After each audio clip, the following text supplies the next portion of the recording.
sopporterò di essere bruciato, di essere legato, di essere morso, di essere ucciso per questo giuramento. Esse era o famoso juramento feito pelos gladiadores ao se prepararem por lutar por suas vidas no famoso anfiteatro de Roma, o Coliseu.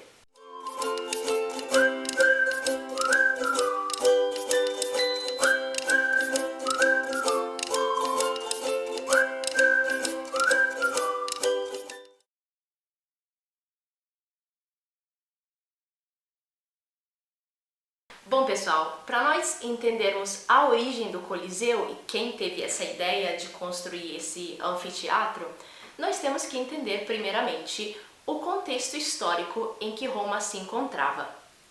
Então, temos que voltar lá atrás, em 68 depois de Cristo, quando quem era o imperador de Roma, no caso, era Nero. Nero, para quem não conhece, foi um personagem muito controverso na história. Por quê? Porque alguns dizem que ele foi um imperador, óbvio, que ele era adorado pelo povo, e outros dizem que ele era odiado pelo povo por ser considerado um tirano que gostava de esbanjar dinheiro e poder. Só que o que nós podemos confirmar nessa história é que ele era odiado pela elite e pelo Senado, a ponto de criarem boatos sobre ele. Assim, um belo dia, acontece o seguinte: Nero, se sentindo pressionado pelo Senado, ele decide fugir para a periferia de Roma. E assim, o Senado, eles aproveitam dessa oportunidade para votar a destituição do imperador. E o Nero, então, o que decide fazer? Ele decide se suicidar, tá bom? Essa é a solução que ele encontrou. Então, ele se suicida e com essa morte do Nero, acontece um grande período, no caso, começa um grande período de incertezas políticas. Por quê? Porque o Nero, ele foi o quinto e último imperador da dinastia Júlio-Claudiana, que foi a primeira dinastia de Roma, tá? Então, todo mundo começa a se perguntar quem vai ser o próximo imperador, já que ele foi o último representante da dinastia. E em 69 depois de Cristo acontece o seguinte: esse ano ele foi conhecido como o ano dos 4 imperadores. Por quê? Só nesse ano, que foi no caso de 69 depois de Cristo, passam pelo poder 4 imperadores, que são eles: Gabão, Otão, Vitélio e Vespasiano. Vespasiano foi o último deles e foi ele quem se manteve no poder. Vespasiano, ele foi nomeado pelas suas próprias legiões como o novo imperador e depois o Senado reconheceu ele como o próximo sucessor. Para quem não conhece a história do Vespasiano, ele era o ex-general de Nero e ele já era reconhecido por suas conquistas, tá? Então ele já tinha um certo reconhecimento pelo povo. Foi então que Vespasiano se tornou o primeiro imperador da nova dinastia, que foi a dinastia Flaviana. Foi também umas que duraram mais tempo na história, e ele foi responsável por trazer de volta o equilíbrio em Roma. Bom, durante o poder dele, ele trouxe inúmeras contribuições para Roma, como, por exemplo, reformas tributárias, reformas de edifícios e monumentos que estavam destruídos, mas sem dúvidas a maior contribuição dele para o Império foi a decisão de construir um enorme anfiteatro em Roma, o Coliseu. Por isso, você pode ver na internet que ele também recebe o nome de Anfiteatro Flávio, justamente para homenagear o seu idealizador, que foi Tito Flávio Vespasiano.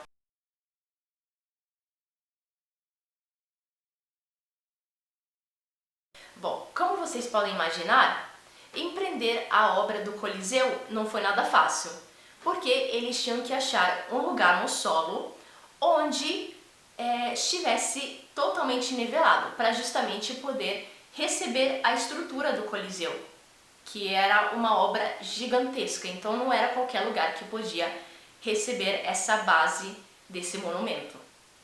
E finalmente, depois de várias pesquisas, de solo feitas, Vespasiano encontrou um lugar que seria o mais adequado para receber esse monumento. E foi onde?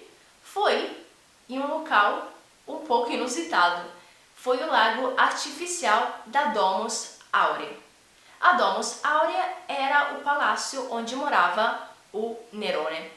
Aliás, pessoal, nós podemos falar Nero e Nerone. Ele podia ter esses dois nomes, tá? Então, o solo adequado estava localizado no lago artificial dessa propriedade dele.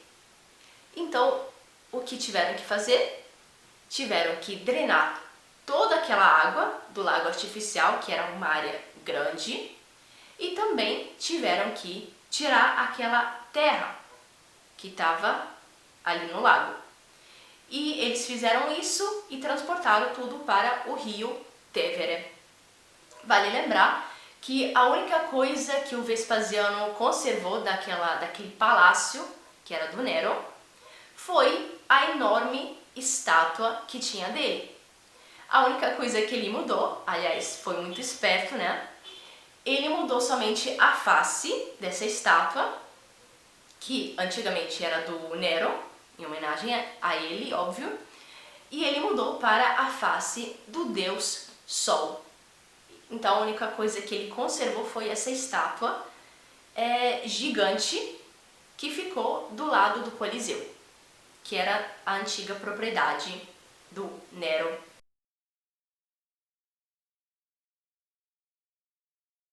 O Coliseu podia conter até 50 mil espectadores. Algumas fontes que vocês podem achar pela internet vão falar que podia conter até 70 mil, tá? Mas, de qualquer forma, isso era um enorme público. E o que nós podemos nos perguntar hoje é como era possível ter esse enorme monumento na época e qual foi o segredo que utilizaram para esse monumento durar até 2000 anos. E esse segredo está tudo na estruturação do Coliseu. Para começar, os romanos decidiram utilizar esses arcos que vocês conseguem ver ao redor do Coliseu para justamente diminuir a carga total do monumento. Então, os arcos, eles são uma solução perfeita para você justamente deixar o monumento mais leve e não criar tanta pressão no solo. Até porque os espaços que ficam entre os arcos, entre as colunas, eles ficam vazios. Então, é claro que o peso vai ser muito menor. Além disso, os materiais que eles utilizaram nessa construção foram muito importantes, tá? Até porque eles utilizaram travertino, tufo, cimento romano e tijolos, que todos eles, a combinação desses elementos foi fundamental para justamente criar uma estrutura forte e resistente, tá? Então, podemos dizer que os materiais utilizados são bem únicos e eles garantiram essa estruturação resistente que pudesse durar por mais de 2000 anos. Embaixo dos arcos do segundo e terceiro andar existiam 156 estátuas que podiam representar heróis, semideuses e deuses, tá? Esse número pode variar mais ou menos entre 156 e 160, dependendo da fonte que você for ver essa informação. No último andar existiam essas janelas quadradas que eram cobertas por um escudo de bronze dourado. Então, assim que batia o sol, elas eram iluminadas e o Coliseu parecia uma joia no coração de Roma. Lembrar também, outro ponto importante, que existia também uma cobertura retrátil, ativada manualmente, claro, que era utilizada para proteger o público do sol. O Anfiteatro Flávio ele foi construído em menos de 10 anos. Isso é pouquíssimo tempo se a gente considerar a proporção do monumento. Nós conhecemos monumentos mais simples, ou seja, menores, que tiveram muito mais tempo para serem construídos. Então você pode estar se perguntando também como que foi possível fazer tudo isso em menos de 10 anos. A resposta é que foi um trabalho muito bem organizado e com uma boa administração. Teve participação de arquitetos, ferreiros, engenheiros, pedreiros e muito mais. Principalmente teve a participação de escravos e prisioneiros de guerra que faziam justamente aquele trabalho mais duro, tá? Faziam um trabalho mais sujo, digamos assim, que era o mais pesado. E além disso, a produção era em série. Isso facilitava demais a contratação de mão de obra não especializada, porque o cara era contratado para fazer uma tarefa simples e assim você podia replicar esse trabalho com todo mundo. Então o cara fazia uma tarefa simples de forma repetida e assim se deu a construção do Coliseu. Mas como era possível elevar aqueles enormes blocos naquela época que não tínhamos a tecnologia de hoje? Era tudo feito por um sistema simples, mas eficaz. Se chamava ruota calcatória. Era basicamente uma roda movida por homens que ficavam ali dentro. Eles ativavam essa engrenagem e funcionava como uma espécie de guindaste. Então, eles rodando essa roda, eles ativavam essas engrenagens e faziam com que o bloco se movimentasse para cima.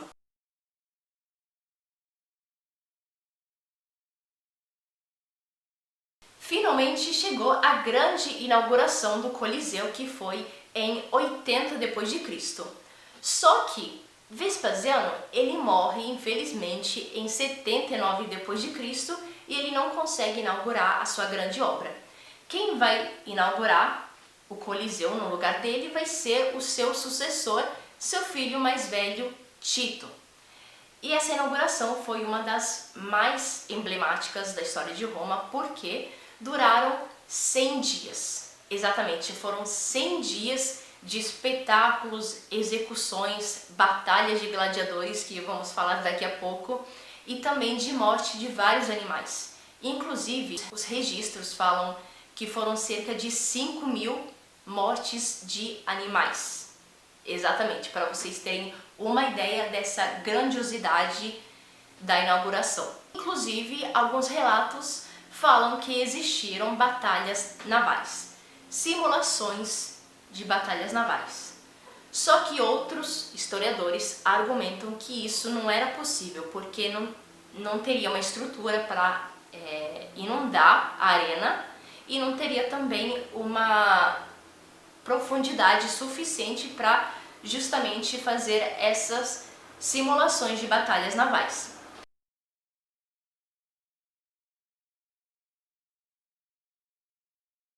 Bom, pessoal, agora chegou a grande hora, onde nós vamos falar sobre os gladiadores. Quem eram, afinal, os gladiadores? Na grande maioria, eram escravos e prisioneiros de guerra. Mas também, olha só, também podiam ser homens pobres que tinham desistido de tudo praticamente e queriam ser gladiadores para ter uma chance na sociedade de conseguir fama e sucesso, tá? Eu digo entre aspas porque os gladiadores não eram bem vistos, tá? E esses homens pobres que renunciavam socialmente para poderem se tornar gladiadores, eles eram vistos como indignos. Então eles perdiam todo o direito social, tá? Para poder se tornar gladiador, tá? E também nós temos os lanistas, que basicamente eram como se fossem os cafetões Eu digo entre aspas porque vocês vão saber por quê. Eles eram homens, né? Geralmente ex-gladiadores que tinham ganhado muito dinheiro e tinham ganhado várias batalhas e chegaram até aquele ponto e se tornaram donos de escola de gladiadores. Exatamente, escola de gladiadores. O homem não é que virava gladiador do nada, ele era treinado, existia também um acompanhamento médico, existia uma dieta equilibrada, então não era tão simples se tornar gladiador.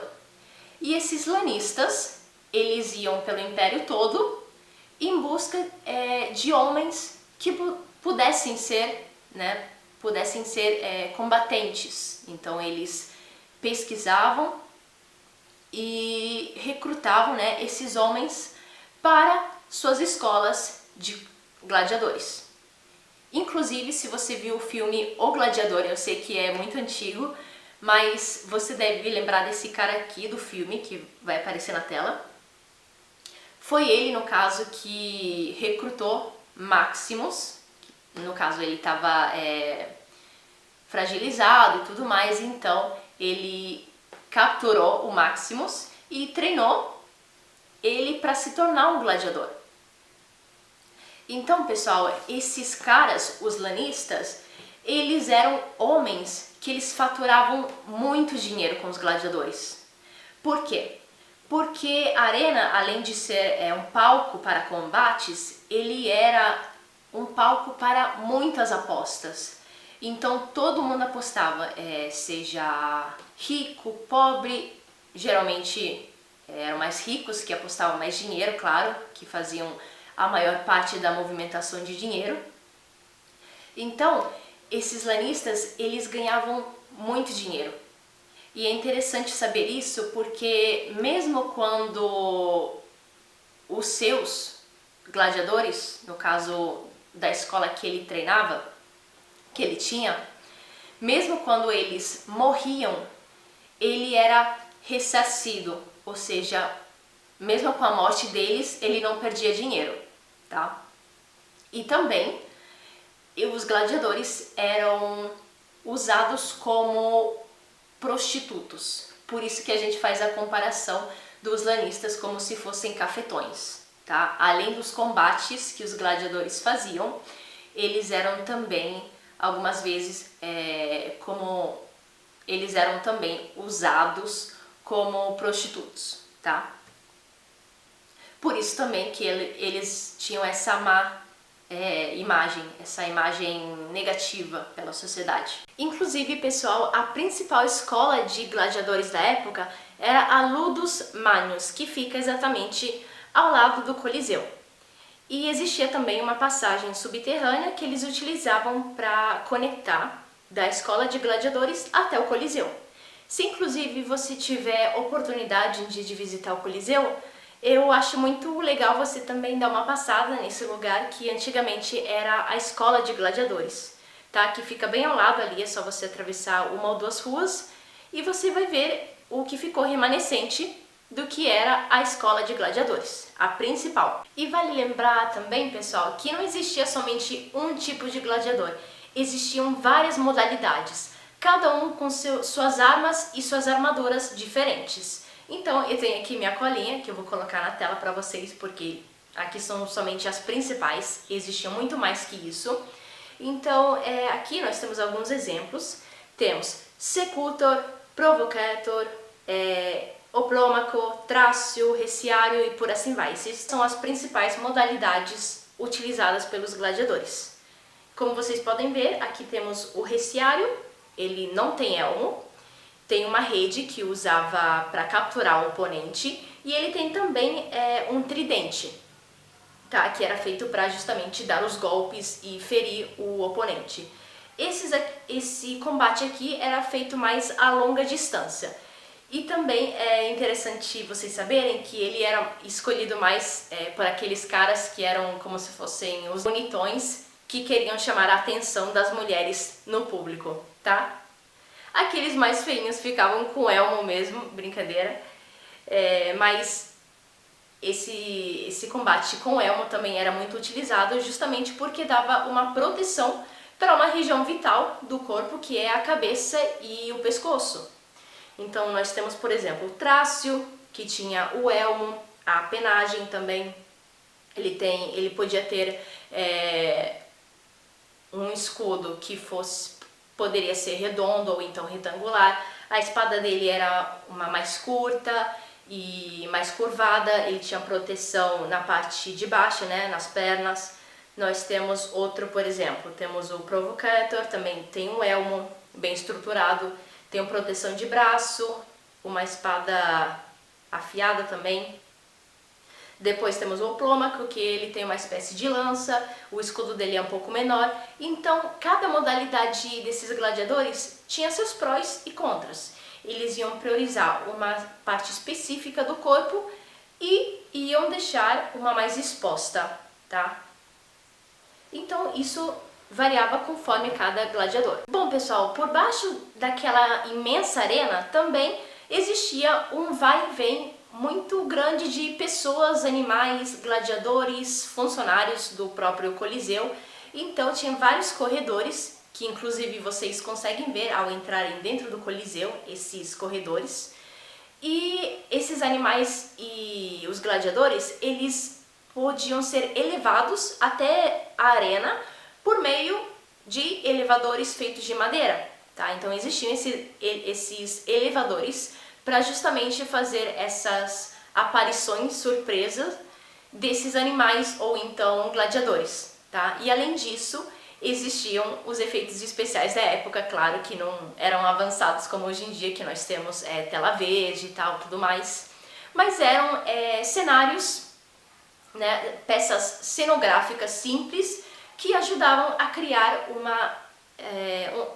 um ambiente natural, a criar um ambiente para justamente fazer aquelas execuções, fazer as batalhas, e essas cenografias eram a tecnologia da época, tá? E como eram divididas as arquibancadas? As arquibancadas eram divididas conforme a estratificação social. Então a primeira arquibancada era dos senadores. Eles tinham a melhor visão de tudo que acontecia dentro da arena. Depois, em cima deles, tinha os patrícios, também chamados de equestres, que também formavam essa parte da elite. Eles tinham a segunda melhor visão. Acima deles, no terceiro e quarto lugar, na terceira e quarta arquibancada, ficavam os cidadãos normais de Roma. E finalmente, no último, lá no final, ficavam os mais pobres, tá? Por isso, pessoal, nós podemos falar que o Coliseu, além de ser um lugar de entretenimento, ele representava a sociedade de Roma, porque mostrava toda a estratificação social. Dependendo do lugar de onde você estivesse ali na arquibancada, aquele era o seu lugar na sociedade. Hoje em dia, o Coliseu é um dos lugares mais visitados no mundo, por ser justamente referência na arte e arquitetura. Só que temos que lembrar que na época ali era palco de muito derramamento de sangue, era o divertimento das pessoas. E nós não podemos julgar isso porque era o divertimento da época, então era totalmente outra mentalidade do que nós temos hoje, e para eles enxergavam a morte como um espetáculo. Então, quanto mais dramático fosse aquela morte, mais divertimento eles tinham. Coloquem nos comentários, pessoal, se vocês têm um desejo de visitar o Coliseu, se vocês também já visitaram e como foi a experiência. Só deixar aqui embaixo que eu quero ver o que vocês têm para falar. E se vocês gostaram desse conteúdo, também deixem aqui embaixo, que assim eu fico produzindo mais vídeos desse tipo. Se você gostou também, não esqueça de deixar o seu me piace e de compartilhar, já que isso ajuda demais o meu trabalho aqui no canal. E sendo assim, eu finalizo aqui. Vejo vocês no próximo vídeo, claro. E até a próxima. Ci vediamo!